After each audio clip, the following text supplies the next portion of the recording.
Okay, this is a nice clean outsourcing problem, kind of a classic outsourcing problem. It's whether to make bread for your restaurant in-house or to buy it from a local bakery.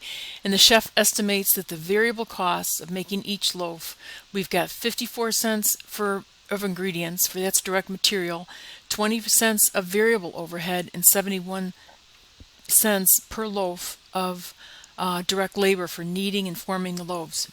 Now, they allocate fixed overhead based on direct labor, and that gives them $1.04 per loaf.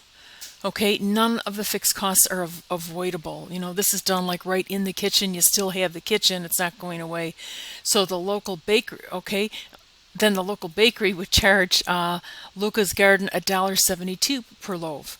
So your variable cost to make is $1.45, and the variable cost to buy is $1.72. Okay, what's the absorption cost of making it? The absorption cost would be $2.49.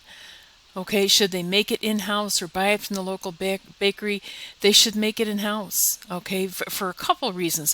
First of all, the cost for sure is less, but you've got a lot more control over it if you make it yourself, in terms of you know it's going to be there on time, that you're going to have the loaves that you need, and that it's going to be the quality that you want it to be. The second one, yeah, that's the second question. And in addition to the financial analysis, what else should they consider?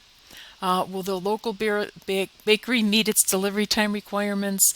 If labor and overtime were not devoted to bread making, what else could they do? If they weren't making bread, what else would they do with that time? That's actually a good question. How does the quality and the freshness of the bread compare to the bread baked in-house? Okay, so those are the things that you'd look at.